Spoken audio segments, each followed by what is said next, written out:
أعوذ بالله من الشيطان الرجيم بسم الله الرحمن الرحيم اللہم فقہنا فی الدین۔ آیت 142 ہے سورۃ البقرہ۔ فرمایا سیقول السفہاء من الناس، جلد ہی کہیں گے بے وقوف لوگ، کس نے پھیر دیا ان کو اس قبلے سے جس پر یہ تھے۔ کہہ دیجئے مشرق اور مغرب کا مالک اللہ تعالیٰ ہے، وہ ہدایت دیتا ہے جس کو چاہتا ہے سیدھے راستے کی۔ جب حضور صلی اللہ علیہ وسلم ہجرت کر کے مدینہ چلے گئے تو تقریباً 16 سے 17 ماہ تک بیت المقدس کی طرف رخ کر کے نماز پڑھتے رہے، جبکہ ان کی خواہش تھی کہ خانہ کعبہ کی طرف رخ کر کے نماز پڑھی جائے، جو قبلہ ابراہیمی علیہ السلام ہے، اور اس کے لیے دعا بھی فرماتے تھے اور بار بار آسمان کی طرف نظر بھی اٹھاتے تھے۔ بالآخر جب اللہ تعالیٰ نے تحویل قبلہ کا حکم دے دیا تو یہودیوں اور منافقین نے بہت شور مچایا۔ نماز اللہ تعالیٰ کی ایک عبادت ہے، عبادت جس کی ہے حکم بھی اسی کا مانا جائے گا، جبکہ پہلے ہی یہ فرمایا جا چکا ہے کہ مشرق اور مغرب سب جہتیں اسی کی ہیں، ہر طرف اللہ تعالیٰ کی عبادت ہو سکتی ہے، بشرطے کہ اس جہت یعنی سمت کو اختیار کرنے کا حکم اسی رب تعالیٰ کا ہو جس کی عبادت کی جا رہی ہے۔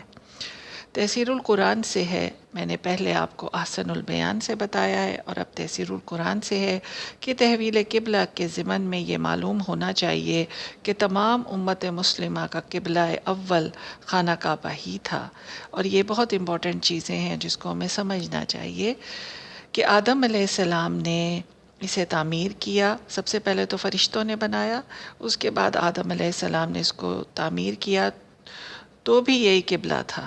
جب ابراہیم علیہ السلام نے اسے تعمیر کیا اس وقت بھی یہی قبلہ تھا، مگر جب سلیمان علیہ السلام نے ہیکل سلیمانی تعمیر کیا تو اس وقت تابوت سکینہ صخرہ میں پڑا رہتا تھا اور بنی اسرائیل اس کی طرف منہ کر کے نماز ادا کرتے تھے۔ آہستہ آہستہ انہوں نے مستقل اس کو قبلہ بنا لیا، پھر اللہ تعالیٰ کی طرف سے ان پر گرفت نہیں ہوئی تھی، اس لیے یہ قبلہ شرعاً بھی درست سمجھا گیا، مگر یہ صرف بنی اسرائیل کا قبلہ تھا، مکہ کے لوگوں کا نہیں تھا۔ وہ کعبہ ہی کی طرف رخ کر کے نماز ادا کرتے تھے۔ جب آپ صلی اللہ علیہ وسلم نے مدینہ ہجرت کی تو وہاں جا کر یہ مسئلہ ہوا کہ اب کس طرف منہ کر کے نماز ادا کی جائے، اور کعبہ کے بجائے بیت المقدس کی طرف رخ کرنا انہوں نے مناسب سمجھا۔ یہاں یہ واضح رہے کہ بیت المقدس کی طرف رخ کرنے کا حکم قرآن یا حدیث میں کہیں صراحتاً مذکور نہیں ہے۔ ممکن ہے کہ وحی خفی کے ذریعے حکم ملا ہو، اور یہ بھی ممکن ہے کہ آپ صلی اللہ علیہ وسلم نے اپنی بصیرت سے ہی، حکمت سے ہی اس کو قبلہ بنا لیا ہو، مگر اللہ تعالیٰ نے اس عمل کو اپنی طرف منسوب کیا ہے۔ دوسرا یہ کہ کسی قوم کے قبلے کو تسلیم کرنا گویا اس قوم کی قیادت اور امامت کو تسلیم کرنا ہے، لہٰذا ابتداء میں بیت المقدس کو قبلہ بنانا مشرکین مکہ کی مخالفت تھی، دوسرے اس میں مسلمانوں کا امتحان بھی مقصود تھا، لہٰذا آپ صلی اللہ علیہ وسلم چاہتے تھے کہ خانہ کعبہ مستقل طور پر مسلمانوں کا قبلہ قرار پائے۔ اس کی توقع بھی کئی بار آسمان کی طرف رخ پھیرتے تھے کہ شاید کسی وقت جبرائیل علیہ السلام ایسا حکم لے آئیں۔ برا بن عازب رضی اللہ تعالیٰ عنہ کہتے ہیں کہ مدینہ میں ہم نے 16 سے 17 ماہ بیت المقدس کی طرف نماز پڑھی، چنانچہ ایک دن ہم سب نبی صلی اللہ علیہ وسلم کے ساتھ عصر کی نماز پڑھ رہے تھے اور یہ بیان السبحان سے ہے کہ ماہ رجب کی 15 تاریخ یعنی پیر کے دن عصر کی نماز میں حکم آ گیا کہ رخ موڑ کر کعبہ کی طرف پھیر لیا جائے، چنانچہ حضور صلی اللہ علیہ وسلم نے بما صحابہ کے رضوان اللہ علیہم اجمعین کی جماعت کے اللہ تعالیٰ کے حکم کی تعمیل کرتے ہوئے نماز ہی میں رخ پھیر لیا اور کعبہ کی طرف رخ کر کے نماز پوری کی۔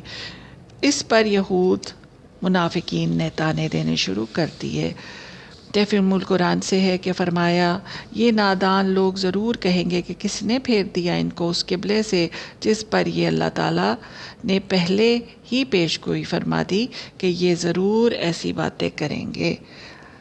آپ ان سے کہہ دیجئے کہ مشرق اور مغرب سب اللہ کے ہیں، کسی سمت کو قبلہ بنانے کی یہ معنی نہیں ہے کہ اللہ تعالیٰ اس طرف ہے، اللہ تعالیٰ تو ہر طرف ہے۔ اور یہ تو ایک امتحان تھا اور ایک جگہ تھی مقرر کی گئی سب انسانوں کے لیے۔ درس قرآن سے ہے کہ جو پیش گوئی اللہ تعالیٰ نے کی تھی وہی ہوا۔ تحویل قبلہ کے بعد یہود، مشرکین و منافقین طرح طرح کے اعتراض اور طعن کرنے لگے کہ ہمارے انبیاء کے قبلہ کو کیوں چھوڑ دیا، اللہ نے اپنے احکام کیوں منسوخ کر دیے، کیا اس کو پہلے سے مصلحت کا علم نہیں تھا؟ کسی نے یہ کہا کہ لوگ اپنے دین کے بارے میں یعنی مسلمان متخیر ہیں، ان کا قبلہ عدلتا بدلتا رہتا ہے، یہ اللہ تعالیٰ نے پہلے ہی بتا دیا تھا اور اس کا جواب بھی پہلے ہی فرما دیا تھا کہ ان بے وقوفوں کو بتا دیجئے کہ سب سمتیں مشرق ہو کہ مغرب اللہ ہی کی ملک ہیں، ہر سمت اس کی ہے اور وہ ہر طرف ہے۔ اللہ تعالیٰ کو مالکانہ اختیار ہے، جس کو چاہے قبلہ مقرر فرما دے اور جس کو چاہے منسوخ کر دے، اس سے کسی کو پوچھنے کی جرات نہیں ہے۔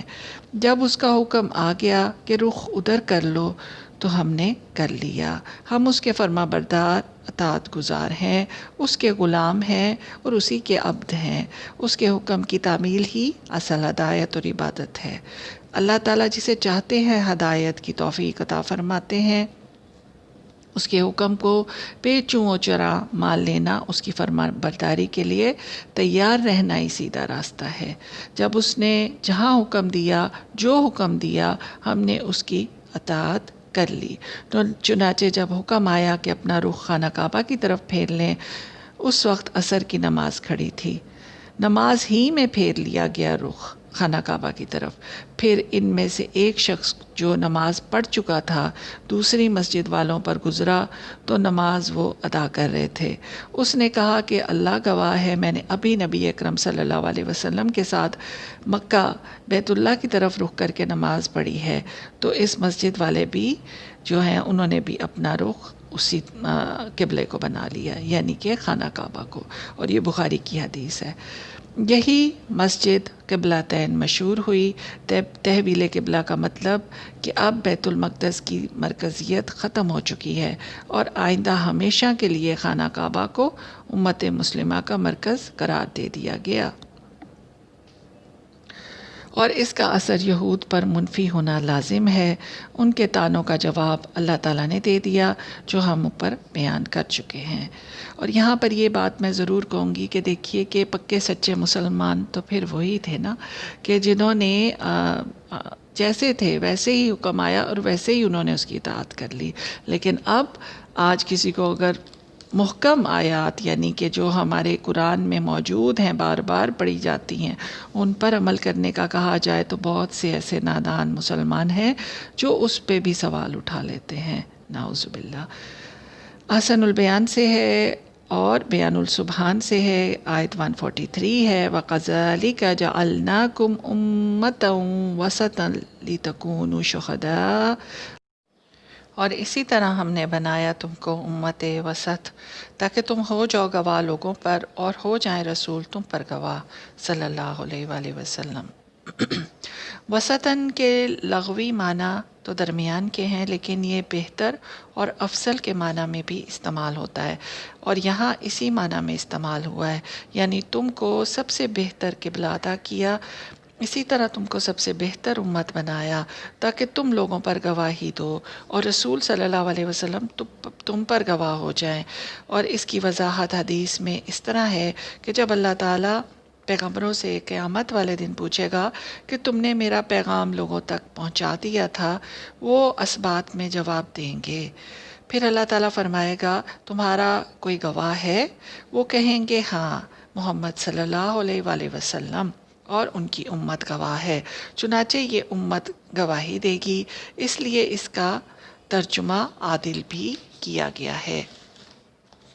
ایک اور معنی وسطہ کا جو ہے وہ اعتدال کے بھی آتے ہیں، یعنی معتدل، اعتدال، یعنی یہ امت جو ہے وہ معتدل ہے، عدل والی ہے، اور یہ افراط و تفرید سے پاک پاک ہے، اور اسلام میں اعتدال ہے، افراط اور تفرید نہیں ہے۔ امت وسط سے مراد ایسا اشرف اور اعلیٰ گروہ جو عدل اور انصاف کی روش پر قائم ہو، دنیا کی قوموں کے درمیان صدر کی حیثیت رکھتا ہو، افراط، تفریط، غلف اور تخفیف سے پاک ہو۔ اس کی مثال یوں ہے کہ یہود نے عیسیٰ علیہ السلام کو پیغمبر ہی نہیں مانا بلکہ ان کی جان کے دشمن ہو گئے، اور عیسائیوں نے اتنا بڑھایا کہ آپ کو نعوذ باللہ اللہ ہی بنا دیا۔ مگر امت وسط کا عقیدہ ہے کہ عیسیٰ علیہ السلام اللہ تعالیٰ کے جلیل القدر پیغمبر اور روح اللہ ہے۔ تمام عقائد میں امت وسط کا یہی رویہ ہے۔ شہداء علی الناس کے متعلق حدیث ہے کہ ابو سعید خدری رضی اللہ تعالیٰ عنہ کہتے ہیں، مفہوم ہے کہ رسول اللہ صلی اللہ علیہ وسلم نے فرمایا، قیامت کے دن نوح علیہ السلام کو بلایا جائے گا، وہ کہیں گے لبیک و سعدیک۔ اللہ تعالیٰ پوچھے گا، تم نے میرا پیغام پہنچا دیا؟ کہیں گے جی ہاں۔ پھر ان کی امت سے پوچھا جائے گا کہ کیا نوح نے تم کو میرا پیغام پہنچایا تھا؟ وہ کہیں گے ہمارے پاس کوئی نذیر نہیں آیا، یعنی کہ کوئی ہمیں ڈرانے والا نہیں آیا، یا کہیں گے کہ کوئی بھی نہیں آیا۔ تو نوح علیہ السلام سے کہا جائے گا کہ آپ کا گواہ پھر کون ہے؟ تو جواب دیں گے محمد صلی اللہ علیہ وآلہ وسلم اور ان کی امت۔ چنانچہ آپ صلی اللہ علیہ وسلم نے فرمایا، وَكَذَلِكَ جَعَلْنَاكُمْ أُمَّةً وَسَطًا، اور یہی اشارہ ہے وسطاً کے معنی عدل کے۔ پھر فرمایا، تم کو بلایا جائے گا، تم گواہی دو گے کہ نوح علیہ السلام نے اللہ کا دین پہنچا دیا تھا، اور فرمایا پھر تمہارے بارے میں ہی گواہی دوں گا، یعنی نبی پاک صلی اللہ علیہ وسلم۔ اور یہ بخاری اور ترمذی کی حدیث ہے۔ نسائی اور ابن ماجہ نے بھی مختلف الفاظ اور مختلف طرق سے یہی روایت کیا ہے، اور عربی جو ہے وہ ابن کثیر میں موجود ہے۔ یہ تو ہو گئی دوسری امتوں کی گواہی۔ پھر اس امت مسلمہ کی گواہی خود نبی صلی اللہ علیہ وسلم دیں گے، جنہوں نے قرآن کو پس پش ڈال دیا ہے، مہجورہ بنا دیا ہے، یا جو اس کی تعلیمات کو فرسودہ خیال کرتے ہیں، یا محض قرآن سے عملیات اور تعویذات تیار کرتے ہیں، یا وہ جو قرآن کو سمجھتے ہیں مگر دنیا کے غراض کے لیے، اور دین جو ہے وہ اس کو عمل میں نہیں لاتے، یا وہ جو قرآن کو پڑھتے ہی نہیں ہیں کہ عمل نہ کرنا پڑے گا۔ ان سب کے خلاف آپ صلی اللہ علیہ وسلم اللہ تعالیٰ کے حضور گواہی دیں گے کہ یہ لوگ ہیں جنہوں نے قرآن کو چھوڑ رکھا تھا۔ آگے فرمایا، اور جس قبلے پر آپ تھے اس کو ہم نے اس لیے مقرر کیا کہ ہم معلوم کر لیں کہ کون ہمارے پیغمبر کا تابع رہتا ہے اور کون الٹے پاؤں پھر جاتا ہے، تاکہ فرما برداروں اور نافرمانوں میں امتیاز ہو جائے۔ اگرچہ اپنے مذہبی شعار اور ملی رواج، قومی رسوم کو چھوڑنا بہت بھاری اور دشوار بات ہے، مگر ان لوگوں کے لیے نہیں ہے جن کو اللہ تعالیٰ نے ہدایت دی، جنہوں نے اطاعت رسول کو اپنے سب رواجوں سے مقدم سمجھا۔ یعنی کہ یہ وہ لوگ ہیں کہ جو ایک ایک قدم پر، ایک ایک عمل پر یہ دیکھتے ہیں کہ شریعت کیا کہتی ہے۔ تو انہوں نے جیسے ہی سنا کہ نماز میں، اور جیسے ہی ان پر یہ حکم آیا قبلے کا، اسی وقت نماز میں رکوع کی حالت میں تھے اور اسی طرح وہ گھوم گئے۔ اور یہ لوگ کون تھے؟ یہ بخاری کی حدیث میں ملتا ہے کہ یہ مسجد قباء کے لوگ تھے۔ یہودیوں نے مسلمانوں کو اسلام کے خلاف شکوک ڈالے، اور یہ اس لیے کر رہے تھے کہ تاکہ وہ ثابت کریں کہ یہ دین نعوذ باللہ جھوٹا ہے۔ تو اسی طرح لوگوں سے وہ پوچھتے تھے کہ جو لوگ بیت اللہ کی طرف نماز پڑھ چکے، کیا وہ ہدایت پر تھے؟ اور بیت المقدس کی طرف جو تم نے نماز پڑھی، وہ ہدایت تھی یا گمراہی تھی؟ اب اس کو چھوڑ دیا تو اب گمراہی میں ہو یا پہلے گمراہی میں تھے؟ یعنی اس طرح کے سوالوں سے الجھاتے تھے۔ پھر کہتے تھے اور جو مسلمان اس زمانے میں مر گیا تو وہ گمراہی پر تھا۔ اور مسلمانوں نے کہا کہ ہدایت اور گمراہی کا معیار تو خداوند تعالیٰ کی طرف ہے، تو ہم تو صرف تعمیل کرتے ہیں۔ تو پھر وہ کہنے لگے کہ اس کا ثبوت بتاؤ۔ اس وقت ان شہداء کے رشتہ دار نبی صلی اللہ علیہ وسلم کے پاس گئے جو اس دوران شہید ہو گئے تھے، یعنی جب مسلمان بیت المقدس کی طرف رخ کر کے نماز پڑھ رہے تھے، اور یہی بات پوچھی۔ اس کا جواب دیا گیا کہ وَمَا كَانَ اللَّهُ لِيُضِيعَ إِيمَانَ، یعنی اللہ نہیں ہے کہ تمہارے ایمان کو ضائع کرے۔ آیت کا مطلب ہے کہ تم پہلے جس قبلے کی طرف نماز پڑھتے تھے وہ اللہ کے رسول صلی اللہ علیہ وسلم کے حکم سے تھا، اللہ ان کو پورا پورا ثواب عطا کرے گا۔ نہ تم نے اللہ تعالیٰ کے حکم کی نافرمانی کی، نہ سرکشی کی، نہ تحویل قبلہ میں نکتہ چینی کر کے اپنے ایمان کو زائل کیا۔ اللہ تعالیٰ تم پر بڑا مہربان اور شفیق ہے۔ اللہ تعالیٰ فرما برداروں کے عمل کو کبھی ضائع نہیں کرتا۔ معرف القرآن سے ہے کہ قرآن کریم میں کہیں اس کی تصریح نہیں ہے کہ ہجرت سے پہلے یا بعد آپ صلی اللہ علیہ وسلم کو بیت المقدس کی طرف رخ کرنے کا حکم دیا گیا ہو۔ یہ صرف احادیث اور سنت نبوی صلی اللہ علیہ وسلم سے ہی ثابت ہے، اور اس آیت قرآن نے اس کو منسوخ کر دیا اس طرح کہ آپ کا قبلہ بیت اللہ کو بنا دیا۔ اس سے یہ ثابت ہو گیا کہ حدیث رسول صلی اللہ علیہ وسلم بھی ایک حیثیت سے قرآن ہی ہے، اور یہ کہ کچھ احکام وہ بھی ہیں جو قرآن میں مذکور نہیں ہیں، صرف حدیث میں ثابت ہیں، اور قرآن ان کی شرعی حیثیت کو تسلیم کرتا ہے، کیونکہ اسی آیت میں مذکور ہے کہ مَن یتبع الرسول، کون پیروی کرتا ہے رسول کی، یعنی جو نمازیں رسول صلی اللہ علیہ وسلم کے حکم سے بیت المقدس کی طرف رخ کر کے پڑھی گئیں وہ معتبر ہیں اور اللہ تعالیٰ کے ہاں مقبول ہیں۔